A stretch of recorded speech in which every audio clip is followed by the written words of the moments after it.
So, ladies and gentlemen, welcome to another episode of Candid with RMT. And today we have with us Advocate Anshul Chaudhary. Anshul, welcome to the podcast.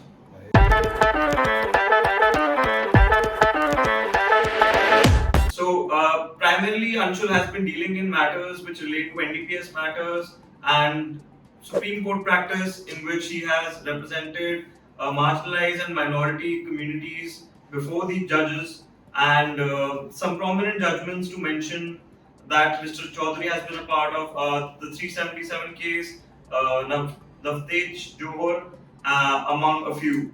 Anshul has been practicing since the past 6 years. It's five and a half years. 5.5 years. And he also runs a channel on YouTube called Vakil with Anshul, which we'll get to later.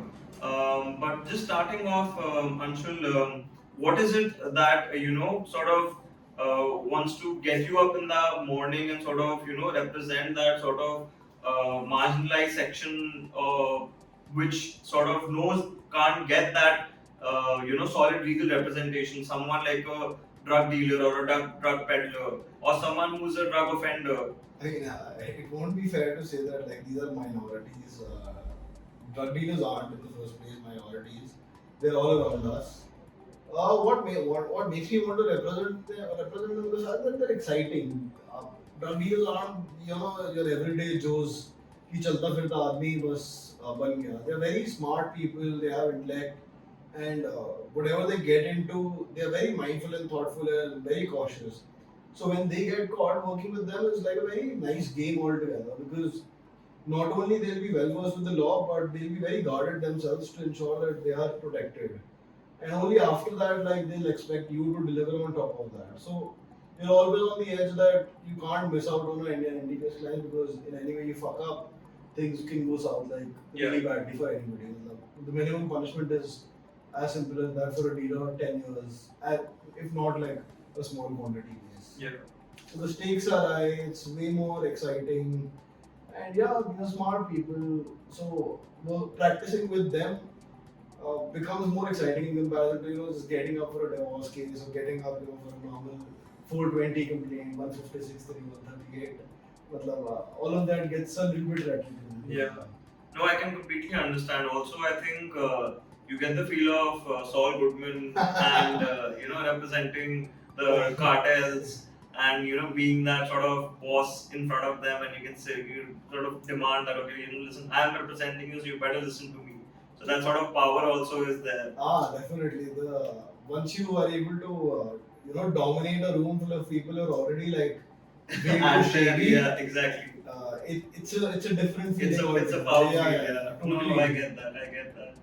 No, but coming to the legislation of NDPS, I mean, that is something which has been debated much, even in the halls of parliament as well as in the corridors of the Supreme Court.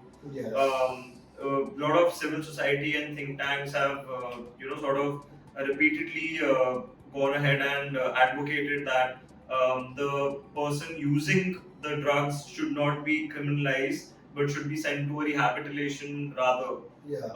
What are your views, sir, on just the whole legislation of NDPS and how it sort of conceptualized with the 84 regime of Rajiv Gandhi, and sort of criminalizing the quantity? Just let's dwell more on that aspect. I think a little bit of contextual background about this will be important, because India never had plans to criminalize cannabis for starters. And on top of that, the three acts that were there, NDPS se pehle were two was the Opium Act and one was the Dangerous Substances. So these acts were very general, and only opium was the only thing that they were going after all the time. And all of this NDPS Act basically came to materialization because of US pressure. That US pressure was war on drugs started by somebody back in 1890s, and then through a slew of presidents it just went on and on and on. Finally, when the pressure started building up on the Rajiv Gandhi government. Now it's a theory, I don't know, but Rajiv Gandhi was a very smart guy who wanted to get tech integrations and all those things in India. And at that time, US was really thriving as an economy, and the kind of research and development in the tech sector that was going on over there was not there in India. So, in order to have a better collaboration, have access to all these things, maintain broader relations, India had to really succumb to the pressure of criminalizing cannabis A, and then the entire war on drugs was sort of delegated to India by the introduction of NDPS Act in 1985, which consequently came to be passed in 1986. So that is our NDPS Act. So A, that there is no original idea in this as to why we did what we did, because a lot of our cultural influences involve the use of not just cannabis but other substances as well. Absolutely. And after that, when we pass a legislation as strict as this, with punishments ranging from 10 years to 20 years and even life imprisonment, on the basis of substances, that clearly indicates that research नहीं हुई उस time पे as to क्या drug होता है क्या नहीं होता है. I mean, if you just go through the act itself, nowhere in the act they are able to define what is a drug or what is a narcotic. They are defining everything on the basis of substances such as coca, such as LSD, or such as opium. So in general, they haven't been able to define as to what is drugs in the first place, which I think is again another debate altogether. कि drugs होते क्या हैं? I mean, if I ask you what is drugs, what is your answer?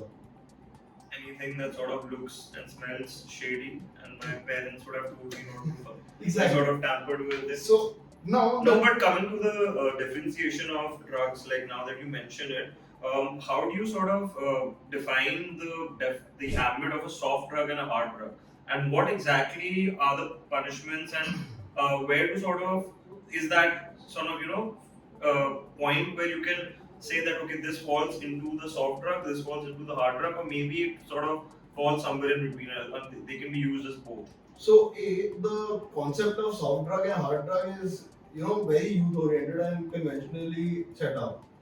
There is a lot more classification as to what are drugs and what is the kind of drugs. Everything around you is drugs. I mean, take anything in excess and it will in some way physiologically fuck you up, which by very definition is a drug. Anything that leads to biological changes and physiological changes in your body is a drug, right? So let's say when you snort cocaine, you get stimulated. When you have Valium or when you have Xanax bars, you have a downer. So your body is in a respiratory contracting state of mind. So you're relaxed and you want to go to sleep, and that's a difference. So the classification, which is more academic, more understandable, is that A, there are stimulants, then B, there are downers, three there are classical psychedelics, then there are chemical psychedelics, and such classifications have always been increasing on the basis of substances that we're able to identify ever since like the whole research and tech has been after drugs altogether. So interestingly, Anshul, I mean, we come from the land of the Bhola Bhagwan, or the Lord Shiv, which is sort of associated with charas, and have smoking that pipe, and getting in that meditative zone altogether. Interestingly enough, Bhola and Bhang, which are components of the same plant cannabis, somehow are legal, and charas and ganja, which are extracts of the same plant cannabis, seem to be illegal. So, where is that distinction, and how does the sort of state come into play and regularize or sort of enforce that? What do you feel about that? So, the plant itself is not illegal. There is a part of the plant which is illegal, right? And that also a category of the plants. So, let's say if your cannabis plant only has 2% or 3% of THC, it is not even categorized as a cannabis plant altogether. So, farmers can really go ahead and grow all these plants with strains which have lesser than 2% THC, and it is classified as hemp.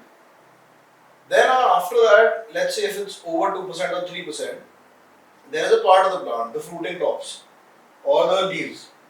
The fruit and tops of the leaves contain most of the THC, which is criminalized and which is used in charas or ganja. So charas basically कैसे बनता है charas? जो आप fruit and tops होते हैं, जो basically छोटा सा पौधा होता है, उसको रगड़ते हो अच्छे से, तो आपके हाथ पे बिल्कुल काला काला मैल आ जाता है, and then you scrape that kala mel, and then you keep collecting it. And that is how a tola is made. I mean, a man would ordinarily produce a tola within 1 hour. Ganja, on the other hand, is again they beat that bud and then they leave it to dry. Not direct, in direct exposure to the sun, but like in a shade they let it dry so that all the moisture is sucked out of it, the water content. And after that, all you gotta do is just crush those dried leaves and smoke it, and you get high. So the active component of THC, wherever it is found in the fruiting tops or on the leaves, is criminalized. Whereas bhang, which is originating out of, let's say, the lower part of the bed, the roots, etc., that is not criminalized, and that is perfectly legal. Interestingly, why is that legal and why is not this not legal is something that tells you how NDPS was passed, like I was telling you about. That it was a very much a common day thing for a man to smoke ganja and charas before 1986, because there was absolutely no criminality attached to it. So it was sold openly on licensed shops in packets for very as cheap as 50 paisa and 1 rupees. And people used to have access to good quality, charas coming from, be it some part of northeast which used to have good strain, or Malana, or it would probably be something that coming from down south like Iduki and all these things. So culture was a very strong part of the ganja charas culture before 1987. And even the government, while succumbing to the US pressure, knew very well that such a pushback is too strong for them. So they left a little bit of teeny way for people to still keep getting high and enjoying the thing, and rather keep an economy without fully destroying it. So they couldn't destroy it at that point of time. And you can judge by the fact that in 1961 they had said that we were going to criminalize cannabis before the UN, and only in 1986 we did. So the lapse is 25 years. Now this explains a lot of things as to what is going to happen in the future as well. So let's say 21 India took a stand before the UN again that we're going to decriminalize cannabis, which I think mainstream media didn't really cover a lot. But again, the pressure now is because of the fact that the government has already launched Operation Kavach. In Kavach, if there are any changes made right now, especially with regard to cannabis, a lot of cases are going to get tumbled here and there. That's true. Because a large part of the Indian drug industry right now is pertaining to charas altogether, because majority log yahi foote hain. Not everybody is snorting cocaine or dipping acid blots or injecting heroin in their veins, but pretty much every college, every locality out there is smoking doobies on a daily basis. So yeah, I mean, that is how I look at the illegality of uninformed version of the Indian government in terms of why charas is legal and bhang is not. B, as to why a specific plant is categorized in so many ways. A, on the basis of the percentage of THC content, and 2, on the basis of the part that you're taking out of that plant. And that is how the law is right now. Interesting. Coming to the recent developments by the Ministry of Ayush with respect to hemp cultivation and CBD oil. Yeah. A lot of tablets, a lot of oils, a lot of medicines which are using extracts from the same plant, cannabis, are being pushed into the market for treatments of mental problems such as depression, PTSD, anxiety, Yes. to name a few. Do you think we will reach at one point where cannabis can be something which will not be just used as an extract in forms of tablets, but also be used in its raw form, mixed with tobacco, and can probably be smoked up? Absolutely. I mean, I don't see it any other way. A, because of how the world is changing, everybody has now access to everything, and that includes information. So what CBD does for people who are suffering, going through pain on a daily basis, and have to pop pills of Vicodin or ibuprofen or anything, they get a much better relief from CBD oil. Or let it be somebody who's going through a seizure. CBD does so much for him that no other drug you get from probably the best pharmacological company out there, or even an experimental drug that is being touted as the next big thing, etc. CBD is still far ahead. So because now people know that, they are getting it as such. It's not the case that right now in India, if you want THC oil also, it'll be a problem for you because it's just a Google search away. And companies based out of Bangalore, out of down south, are already catering to the masses who want these things, irrespective of the fact that NDPS might care two or maybe three, but it doesn't matter at the end of the day. Whether the government will do it or not, very clear on that, the government will do it the minute they have a way to, fully bring it under a tax regime where they can cap it at 30%. The way they did it with crypto, or the way they do it with poker, or the way they do it with anything, that's slightly youth oriented. Yeah, I think I completely agree with you on that aspect. But just coming to, talking about treating problems such as anxiety, ADHD, Yes. Depression. Some countries such as Australia, Canada, more sort of, evolved democracies, I would say. They have been experimenting lately with even harder drugs. Absolutely. Like MDMA, shrooms, LSD. LSD, and they're trying to sort of strike a balance whereby they can use those components used in those drugs, sort of mix it with the pharmaceuticals and sort of treat the diseases. Yes. So, do you think we as a nation would ever progress towards such a legislation whereby they would, I mean, if you speak of it now, we are criminalizing the drug users. Yeah. If a dealer gets busted, his phone is tapped, and the CDR is sort of traced, and whoever has the maximum calls is sort of also sent a notice. And in the end, we all know an extortion ring only to sort of get as much money as you can, because they're in a soup and they can't really do much about it. But moving from that position where we are currently to sort of legalizing something like an MDMA or a shroom for a high power moment for that is like a huge sort of drastic shift, I would say. Do you ever think we as a nation would sort of move in that direction, or do we need to move in that direction? Do we already have an existing framework of resources that we can look out to, where we don't need something as terrifying or petrifying as an MDMA or a shroom or an LSD? So first, clarifying on your first time that no smart dealer as of today is using messages, WhatsApp, Telegram, etc. Anything on the phone. FaceTime audio. Nothing. FaceTime also is something that is there is a record. So they use something way more sophisticated. They probably use their own apps or something that is based on the dark web, dark web based messenger to communicate within even with clients, etc. Because they are far ahead technologically than the law enforcement right now can think about. They are probably running servers that you usually won't get a whiff of. That's why majority of the cases which come through NCB or come through the Narcotic department of any state police, etc., will never be on the basis of a sophisticated tab that they were able to do. It'll always be on the basis of an informant. Yeah. Majority of the cases. Yeah, I agree.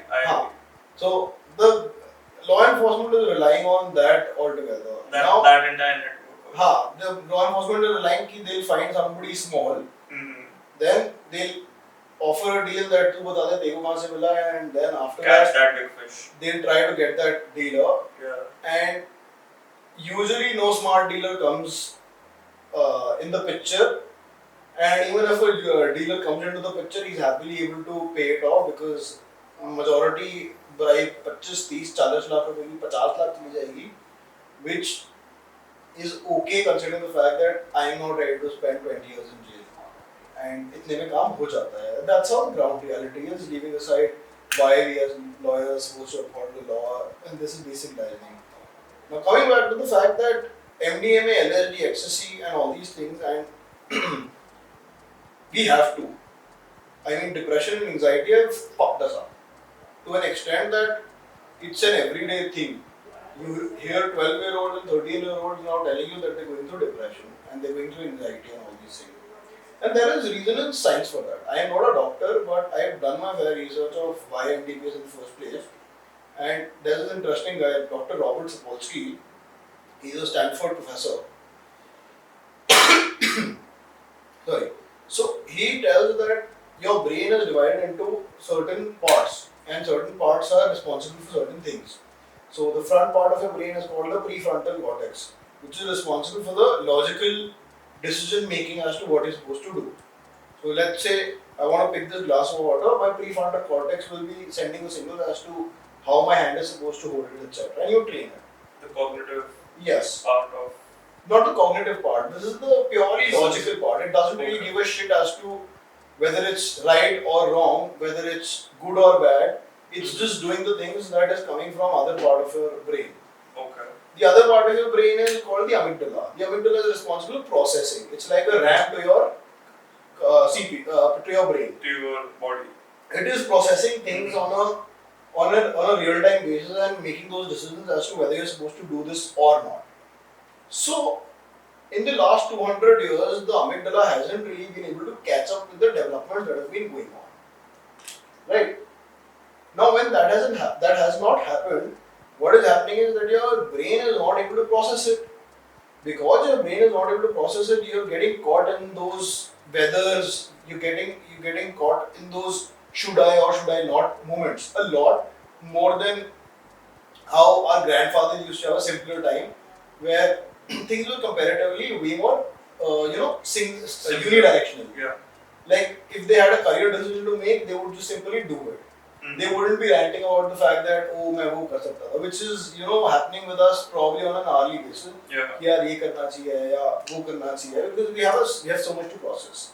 So it's like a quarter life crisis every 5 years. And the amount of time it takes for somebody to reach a crisis point is reducing by the year. Yeah. Earlier you used to have a crisis at the age of 50, then 40, then 30, and now we're probably at a stage where even at the age of 18 you'll have a crisis. Yeah. Now what LSD, shrooms or MDMA they do to your brain is basically they fire up the neurons. Okay. Your neural activity increases to the point that the decaying brain sort of runs on a full power RAM. It's like attaching a 64 GB RAM to a computer which was earlier operating on probably 1 MB of a RAM. When the brain realizes that, it is going through so much processes in it that you're able to deal with things of whether not, should or should not, about so many things that it opens you up to the possibilities that could have happened which earlier you wouldn't try to face. Let's say for example, common example of today is a breakup. A lot of us, are becoming antidotes and we're imbibing that giga chat mentality because we're not happy to face the fact that we got dumped or shit went south for us. So we take on an alternate persona and then psychologically analyzing it, a therapist would say that you're going through a bipolar disorder because of your mood swings, or you're going through, let's say, ADHD, etc., because your brain at that point of time isn't working really well. However, when you do a drug like LSD or MDMA, etc., there's an 8-hour or 6-hour, depending on how long your trip is, there's an 8-hour period during which your brain processes pretty much all the eventualities about why the hell did you get dumped, what was it that you were doing wrong, what was the fact that it led to that, and you're able to really, accept the fact that how it happened and why it happened and form a logical A to B situation from why it happened to how it happened and now that it has happened. And you're able to move on. That is why it's prescribed to people with depression, with people going through anxiety on a daily basis because it's giving them the brain that they did not know they had. And this is not something that is just a theory or a hypothesis. This is something that science is now pretty much backed by the help of research, and that is why evolved countries are legalizing it in the first place, right? And in fact, I mean, I to go ahead and I would advocate that Like the way they have bar mitzvah in Jews at the age of 16, or the way 18th birthday is celebrated really well in countries where the legal drinking age or the driving age is 18. There should be a custom or a law which says that you're supposed to pop LSD at the age of 18. Because if you don't do that, you are in some form or way restricting yourself. Like so far as your brain, so far as your mental capacity is concerned, to understand and do the things that you were supposed to do, or you could have done.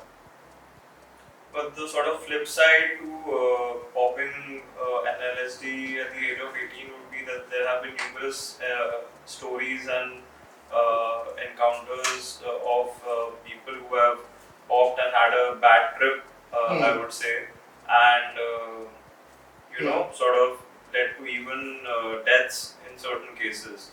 So, what do you, I mean, making a customary law such as popping a lot on your 18th birthday, that would sort of send I don't know, in a country like ours, that would just send I mean Agreed. So I take your word that in our country, and again, these bad incidents you talk about, there are so many rumors about the fact that there is one story where a man had LSD stamps in his pocket, and because of the rain, it got absorbed in his blood, and that is why he died or something. There was a man who did 500 blots of acid and started imagining himself with a glass of orange juice, so he couldn't really move because he thought ki juice get jayega. So many stupid rumors of which nobody knows the origin of, and this was already started by people who did not understand it in the first place. And as humans, we fear what we don't know. That's true. So when we don't know something, we can come up with so many theories to not do it, than to just do the simplest thing that you could have done. Just do it. Yeah. So I was making it clear that contextually, all these incidents happen in uncontrolled scenarios, right? Like when you are at a friend's house, when his parents are not home, when you are in a shady place, buying it from somebody who is already a criminal. When there is so much context of shadiness, there are so many grays, something is obviously bound to fuck up.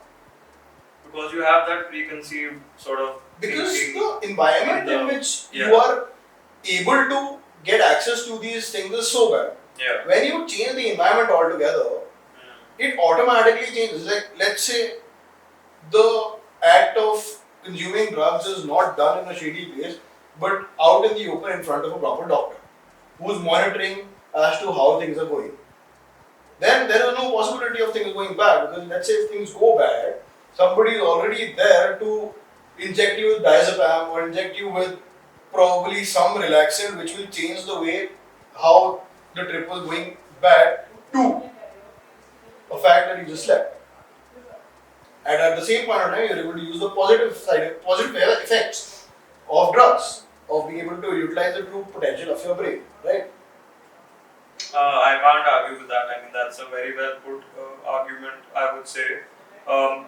Coming to the sort of concluding part of our podcast, there have been states in our country, such as Sikkim, who have sort of continuously advocated for the fact that drug users need to be rehabilitated and not criminalized, and they have, I believe, have a legislation also in place whereby they have stressed on the fact that there needs to be constant rehab. And there was this one report by the Ministry of Social Justice, I believe, after the Aryan Khan case, which sort of also dwelled on the fact that rehab needs to be the first recourse and not jail. For a consumer, yes. For a consumer, so, yes. NDPS itself has a clause in terms of drugs involving small quantity that you can plead that I'll be rehabilitated, I'll go to a medical center, I'll seek treatment, a compliance report will be filed, etc. by the government recognized institution, and I want immunity. And the word used is in fact shall. And as a lawyer, I think even you understand the difference between shall and should. Shall indicates a mandate, that there is no room for interpretation.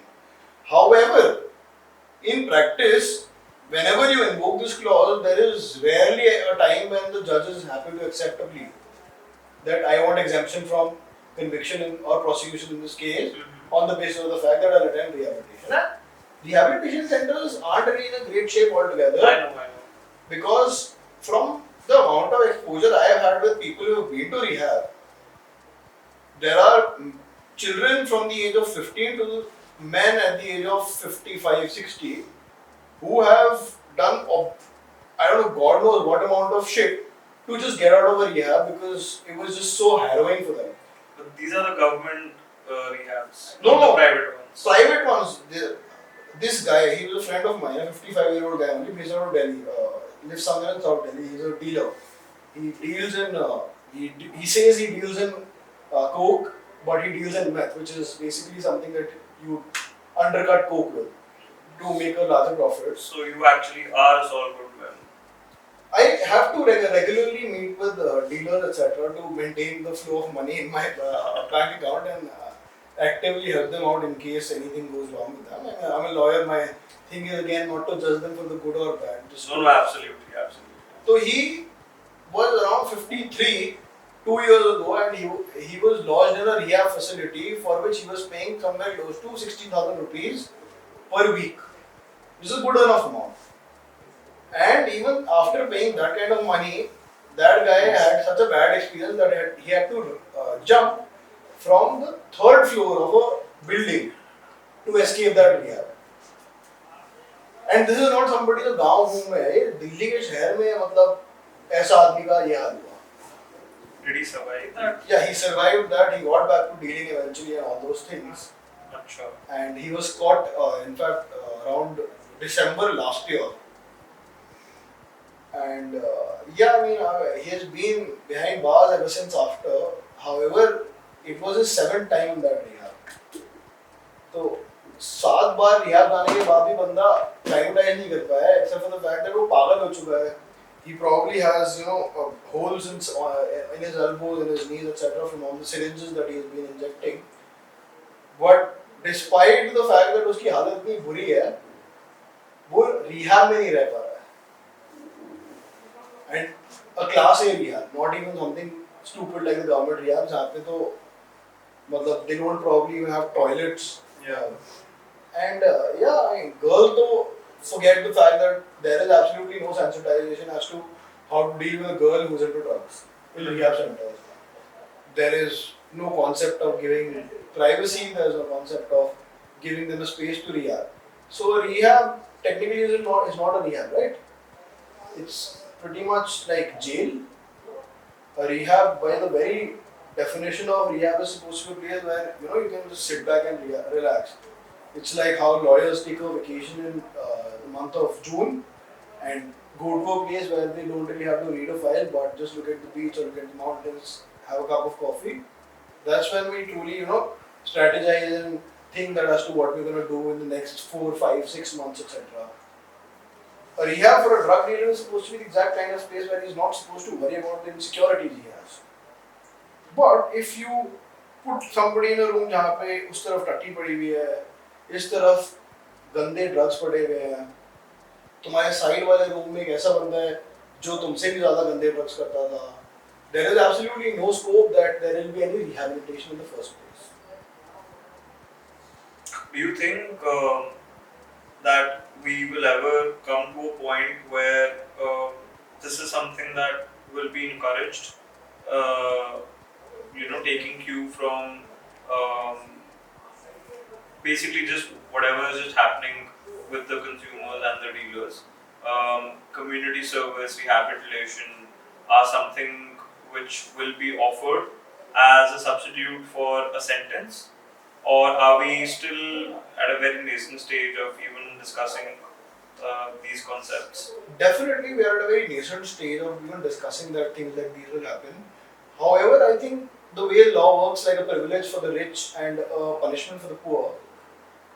People who need access in a safe manner, I have already have people in place to maintain a very strong chain of supply जहाँ पे 1 point से 2 point से 3 point से 4 point के बाद उनके पास drugs पहुँचते हैं.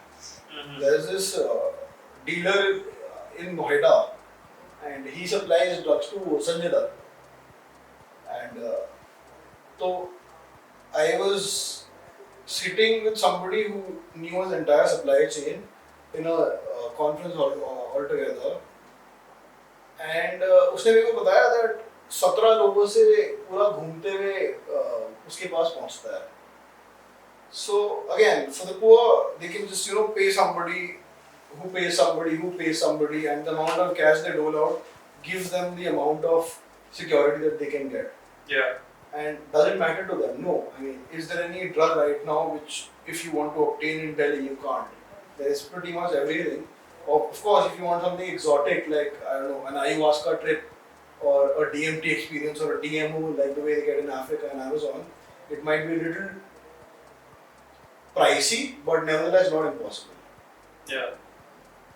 So the drive, I think, at the end of the day, by the government or by people who are stakeholders in this whole scenario should be to have a system where drugs are given freely, so that you don't have to go to shady places. Like the gateway drug theory, that because there's a dealer who has access to illegal drugs, has a gun on him, and is related to people who are even shadier than him, you will be bound to get into trouble. If there is a different scenario where you just have to go to a shop to buy, like something that stimulates your mind equally and is probably more lethal than a lot of conventional drugs that you refer to, coffee.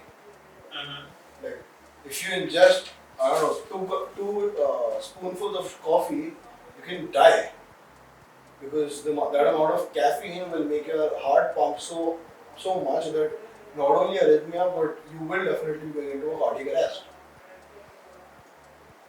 However, we do get coffee easily, and do you see people dying from coffee, or do you see the whole bandwagon around coffee ki coffee nahi peeni chahiye yaar, ye to coffee pee raha hai.